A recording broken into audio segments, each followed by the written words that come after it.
Hi hello నమస్తే welcome to honey TV. ప్రపంచానికి మరో శత్రువు ఎవరైనా ఉన్నారంటే అది కూడా భారతదేశానికి ప్రత్యేకమైన శత్రువు అంటే చైనా అని చెప్పుకోవాలి. అలాంటి చైనా ఎన్నిసార్లు ఏం చేసినా కానీ దాని బుద్ధి మాత్రం వంకరగానే ఉంటుంది. అయితే ఇప్పుడు తాజాగా మరొక కొత్త వైరస్ రావటం, దానిపైన తీవ్ర చర్చలకు దారివ్వటం, అది కేవలం మనిషి సంతతిని నాశనం చేసి దేశాలని స్వాధీనం చేసుకునే దిశగానే సాగుతుందా అంటే విశ్లేషకులు మాత్రం కొంతవరకు ఎస్ అని చెప్తున్నారు. ఎందుకంటే దాని వంకర బుద్ధి ప్రతిసారి కూడా పసిగడుతూనే ఉంటాయి. దాని గురించి చైనాలో జరుగుతున్నటువంటి విషయాలు, ఆ వైరస్ వెనుకున్నటువంటి కథలు, మనతో మాట్లాడడానికి Telangana youth president, Huzurabad X ఎమ్మెల్యేగా పోటీ చేసినటువంటి ఇమ్మడి సతీష్ గారు ఉన్నారు. సార్తో మాట్లాడదాం. నమస్తే అండి. తెలంగాణలో వచ్చిన కొత్త వైరస్ ఇప్పుడు ప్రపంచానికి ఒక ఛాలెంజ్గా మారుతుందా సార్? అంటే ఇక తెలంగాణకు ఇంకా రాలేదు వైరస్ అనేది, చైనా వరకే అది అంకితమైంది. హెచ్ఎంపీవీ అని ఇప్పుడు కొత్త వైరస్.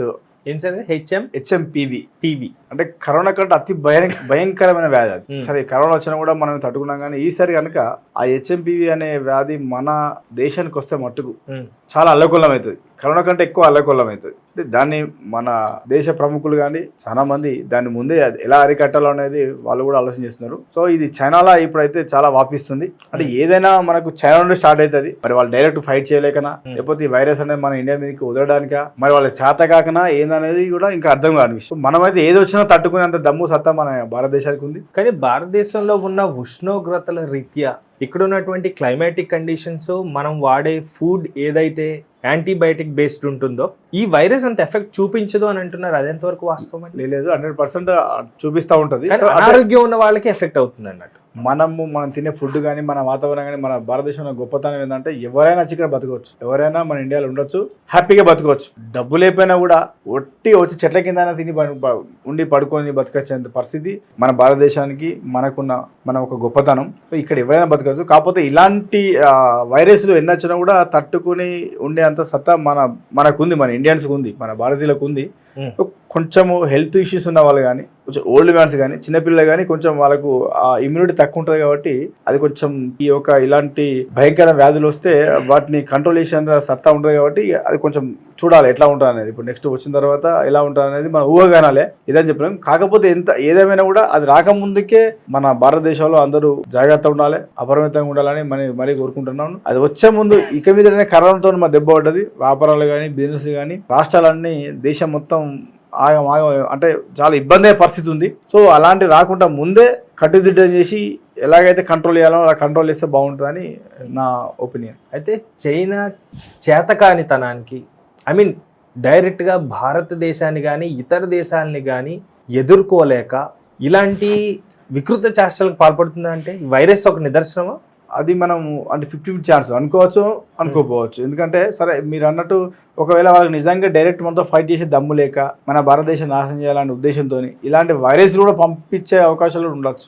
బయోవార్ అని అంటారా ఫైనల్ గా? అంతే. ఎందుకంటే ఇది ఒక మనకు వార్ లాంటిదే. మనకు ప్రతిసారి కూడా వాళ్ళు డైరెక్ట్ ఫైట్ చేసే దమ్ము లేక ఇలాంటి ఏమైనా చేస్తున్నారంటే అది కూడా కావచ్చు, చేసినా చేయవచ్చు. ఎందుకంటే వాళ్ళకి ఫస్ట్ నుండి కూడా ఇండియాని దక్కించుకోవాలని కన్ను ఉంది కాబట్టి, మనం డైరెక్ట్ మనతో ఫైట్ చేసేంత సత్తా లేదు కాబట్టి వాళ్ళు చేసినా చేయవచ్చు. కానీ చైనాకి జింగ్పిన్ గారికి ఇప్పుడు ఉన్నటువంటి ఆయన శాసనసభ్యుడిగా అయిపోయినాడు. ఉన్నంతకాలం ఆయనే శాసనసభ్యుడి కింద ఎన్నుకున్నారు. తర్వాత రీసెంట్ గా మనకి అమెరికా ఎలక్షన్స్ జరిగినాయి, ట్రంప్ గెలిచారు, ట్రంప్ గారు వచ్చారు. ఈయన వచ్చినప్పుడు ఎందుకు ఇలాంటివన్నీ జరుగుతుంది? లాస్ట్ టైం కూడా ట్రంప్ ఉన్నప్పుడే కరోనా వ్యాధి, భయంకరమైన వ్యాధి స్టార్ట్ అంటే గిఫ్ట్ ఇచ్చాడంటారా వైరస్ ని?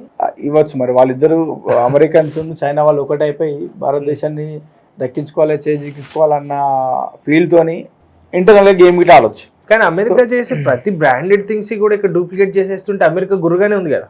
అంటే వాళ్ళకి అవన్నీ ఇంటర్నల్గా వాళ్ళకు ఉంటుంది. కాబట్టి ఇప్పుడు వీళ్ళు మన తెలుగు చెప్పాలంటే వీళ్ళు ఎన్ని గజకర్ణ, గోకర్ణ, టక్కు, టమారా వేషాలు వేసినా కూడా మన భారతీయులు, మన ఇండియన్స్ ఇంటికి ఒక సైనికుడై అలాంటి వైరస్ ఎన్ని వచ్చినా ఎదుర్కొనే దమ్ము సత్తా మన దగ్గర ఉన్నది.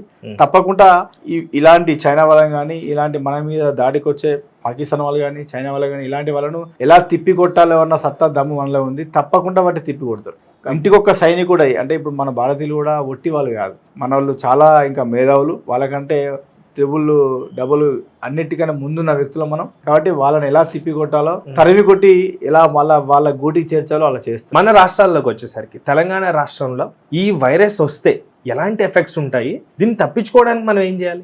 ముందుగానే గవర్నమెంట్ ప్రకటన చేసేసింది, ఇలాంటివి వచ్చినప్పుడు మీరు చాలా జాగ్రత్త ఉండాలని. వాళ్ళు కూడా అంటే ఏ విధంగా అయితే బయటికి రాణిస్తలేరు కానీ లోపల అండర్గ్రౌండ్ వర్క్ చేస్తున్నారు. గవర్నమెంట్ ఎట్లా ఉంటుందంటే జనాలు పానిక్ అవుతారనే ఉద్దేశంతో ముందుగానే చెప్పి జనాలను భయభ్రాంతకు గురి చేయవద్దు అంటే ముందు నుంచే ఒక కట్టుదిట్టమైన ప్లానింగ్ అయితే ఉంది.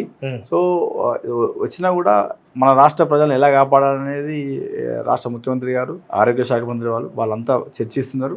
తప్పకుండా ఈ వైరస్ ఈసారి అంటే కరోనా అంత భయంకరంగా ఉండకపోయినా కూడా దీన్ని ఎలా కంట్రోల్ చేయాలనేది మన రాష్ట్ర ప్రభుత్వం ఒక రెండు సిమిలర్ అయినా లేకపోతే ఆల్మోస్ట్ మన తెలుగు తెలంగాణ స్లాంగ్ లో అక్కా చెల్లెలాగా ఒక మాటలో చెప్పేశారు సార్. అలా ఉంటది, డేంజర్ అని అంటారు. దేన్నైనా మనం ఇప్పుడు మామూలుగా మనకు క్యాజువల్ గా చిన్నగా ఫీవర్ వచ్చినా కూడా మనం లైట్ తీసుకోవద్దు కదా, దాంతో ఏమి కాదనుకోదు. దేన్నైనా కూడా రోగమే, కానీ దేన్నైనా మనం ఏమైతే లే అన్న విషయాన్ని మనం ఎప్పుడు లైట్ తీసుకోవద్దు. సో దానికి సంబంధించిన విరుగుడు దానికి ఇస్తే అది కంట్రోల్ చేయొచ్చు. సో అంత ఈజీగా మనం దేన్ని తీసుకోవద్దు. కాబట్టి ఏదైనా కూడా చిన్న రోగమైనా పెద్ద, ఇప్పుడు మన కాలుకు చిన్నగా గాయమైందని చెప్పి వదిలేస్తే అది రేపు పొద్దున పెద్దగా అయిపోయి మొత్తం తినేస్తూ ఉంటుంది. ఏ వయసు వారు ప్రత్యేకంగా జాగ్రత్తగా ఉండాలండి? అది మనకు ఇప్పుడు చిన్నపిల్లలు అంటే మనము 2-3 years బిలో, ఆ తర్వాత 70 years పెద్దవాళ్ళకు కూడా కొంచెం, ఎందుకంటే వాళ్ళకి చెప్పిన ఇందాక ఇమ్యూనిటీ పవర్ తక్కువ ఉంటుంది కాబట్టి, సో వాళ్ళంతా దాన్ని తట్టుకునేంత సత్తా కెపాసిటీ ఉంటుంది కాబట్టి వాళ్ళకి ఎక్కువ ఉండేవాళ్ళు. తర్వాత ఈ స్మోక్, డ్రంక్, లంగ్స్ ఖరాబ్ అయిన వాళ్ళకు, కొంచెం ఒంట్లో ఏదైనా డిసీజ్ ఉన్న వాళ్ళకు, ఇలాంటి వాళ్ళకు తొందరగా అటాక్ అయ్యే పరిస్థితులు ఉన్నాయని చెప్పేసి మా హెల్త్ డాక్టర్ వాళ్ళతో కూడా చూసినారు. ఈ అస్తమా ప్రాబ్లం ఉన్న వాళ్ళకైతే ఎక్కువ ప్రాబ్లమ్స్ ఉంటాయి, ఎందుకంటే వాళ్ళు బ్రీతింగ్ ప్రాబ్లం ఉంటుంది కాబట్టి. సేమ్ లాస్ట్ టైం కరోనా లాగానే ఉంటుంది కాబట్టి అలాంటి ఎఫెక్ట్స్ ఎక్కువ చూపిస్తుంది వాళ్ళ మీద. కాబట్టి వీళ్ళందరూ చాలా జాగ్రత్తగా అంటే మాస్కులు పెట్టుకొని శానిటైజర్ వాడుతూ, ఇంకో వ్యక్తితో కొంచెం దూరంగా ఉండడం, ఆ తర్వాత ఎక్కువ చేతులు వాష్ చేసుకోవడం, ఇలాంటి ఎక్కువ చేస్తే వాళ్ళు హెల్తీగా ఉంటారనే ఉద్దేశంతో. మన మనుషులే కానీ బట్ ఎక్కడ ఎలా ఉండాలో అలా. ఇది వరకు మనకు కరోనా వచ్చినప్పుడు ఇలా ఎంత జాగ్రత్తలు తీసుకున్నారు చాలా మంది. అంటే ఇప్పటి వరకు కరోనా సోకి సేఫ్ అయిన వాళ్ళు, కరోనా బారిన పడ్డ వాళ్ళు ఇలాంటి జాగ్రత్తలు తీసుకుంటే కొంచెం ఆ వైరస్ నుండి మనం ఆ బారిన పడకుండా తప్పించుకునే అవకాశాలు ఉంటాయి. సో దాంతోపాటు మన కుటుంబం, పిల్లలు అందరినీ వెళ్ళిన కాడల్లా మనం కూడా ఒక రెస్పెక్ట్గా, ఒక బాధ్యతగా, అంటే మనం బయటికి వెళ్ళినప్పుడు ఈ వైరస్ ఇంకోళ్ళకు మనకు వచ్చిన తర్వాత కూడా ఇంకోళ్ళకు మనము వాళ్ళకి సోకకుండా ఎలాంటి ఇబ్బంది కాకుండా మనం ఉంటే మనకు కూడా అంత బాగుంటుంది. దీన్ని మంచి ఫ్రూట్స్, డ్రై ఫ్రూట్ లాంటి మంచి గట్టి ఫుడ్ తీసుకొని చెప్పట్లేదు తెలంగాణ కరువేం లేదు దావత్తులు. ఇక మనం చెప్పకపోయినా మనం ఎన్ని చెప్పినా కూడా జనాలు ఏం చేసా చేస్తారు, కానీ బాధ్యతగా మనం చెప్పాలి. మనం చెప్తాం బిర్యానీ అండి, బిర్యానీ ఈజ్ ప్రోటీన్ ఫుడ్ కదా. హైదరాబాద్ వాళ్ళు అంటే ఎక్కువ బిర్యానీ ఎక్కువ తింటే హెల్త్ ఉంటారు అనే వాళ్ళ నమ్మకం మీద వాళ్ళు కంపల్సరీ ఎక్కువ బిర్యానీలు, నాన్ వెజ్ ఎక్కువ తీసుకుంటా ఉంటారు మనం వద్దన్నా కూడా. సో మీకు నచ్చిన ఫుడ్, మీకు ఏ ఇష్టమైన ఫుడ్ గట్టిగా ఫుడ్ తీసుకుంటే హెల్తీగా ఉంటారని తప్పకుండా మేము కోరుకుంటున్నాం. Right, thank you so much sir. Thank you. జనాల్లో కలిసినప్పుడు కానీ శానిటైజర్ వాడండి, జాగ్రత్త పాటించండి. అలాగే తెలంగాణ రాష్ట్ర ప్రభుత్వం కూడా ఆల్రెడీ కొన్ని ప్రకటనలు అయితే జారీ చేయడం జరిగింది. ఒకసారి నిశ్చితంగా పరిశీలించి మీరు కూడా అవి ఫాలో అయ్యి సేఫ్గా ఉంటారండి. సెలవు తీసుకుంటాం.